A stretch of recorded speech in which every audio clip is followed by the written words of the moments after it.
Can I rise to support the member for Holt's motion regarding the scourge of scams in our community? I do support the government's commitment to combat scams through investment in a whole-of-government approach. However, in my electorate of Kooyong, I continue to hear from people who have, through no fault of their own, lost thousands, occasionally millions of dollars, to organised criminals in sophisticated scams. So I'm concerned that the government's claims of success in addressing this issue may have been overstated. The National Anti-Scam Centre data is likely only the tip of the scams iceberg. It only captures those scams reported to the ACCC Scam Watch, a process involving a time-consuming online form. It doesn't include scams reported solely to other agencies, such as the police, the banks or even the telcos. In fact, ABS data for the 2023 financial year indicate that only 8.7% of people who experience a scam report it to a government organisation or department.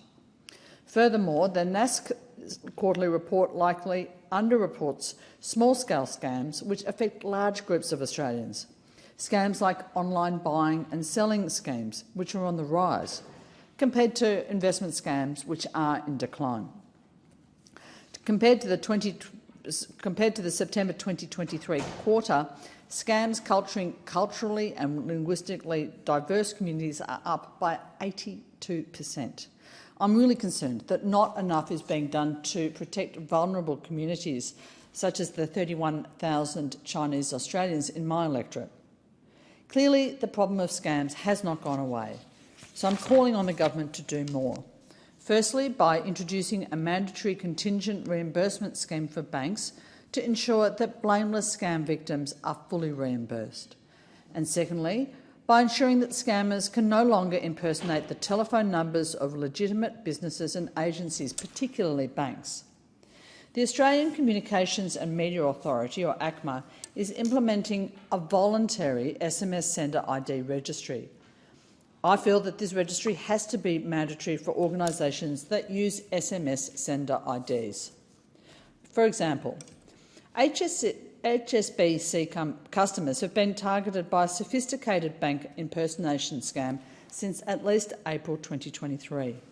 Recently, I was alarmed to learn that HSBC's phone number in Australia is still in use by scammers who continue to prey on citizens like the couple from Canterbury in my electorate, who were recently defrauded of nearly $50,000 after receiving a phone call from someone who claimed to work for the HSBC's fraud team. My constituent said he was very convincing and very well spoken. He knew my name, my number, my transaction limit, the last 4 digits of my credit card number. He knew information that only the bank could know.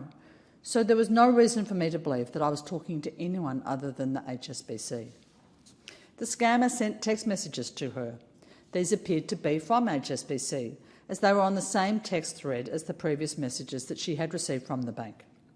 He took control of the account and then conducted unauthorised transactions. His ability to do so relates not to any failure by my constituent, but to the lack of security features at HSBC.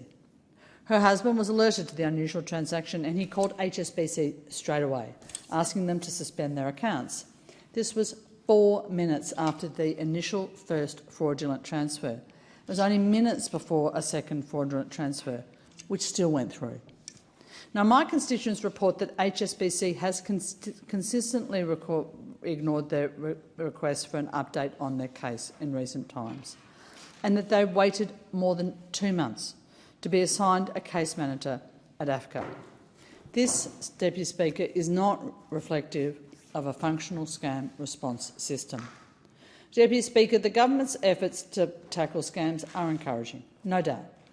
But we have to do more to strengthen our banking and telecommunications systems, to resist the growing levels of organised crime behind scams, to protect our constituents, to give them back their faith, but not just in our banks but also in our telecommunications systems. And these changes have to include mandates for our banks to always act effectively and resolutely to protect their customers.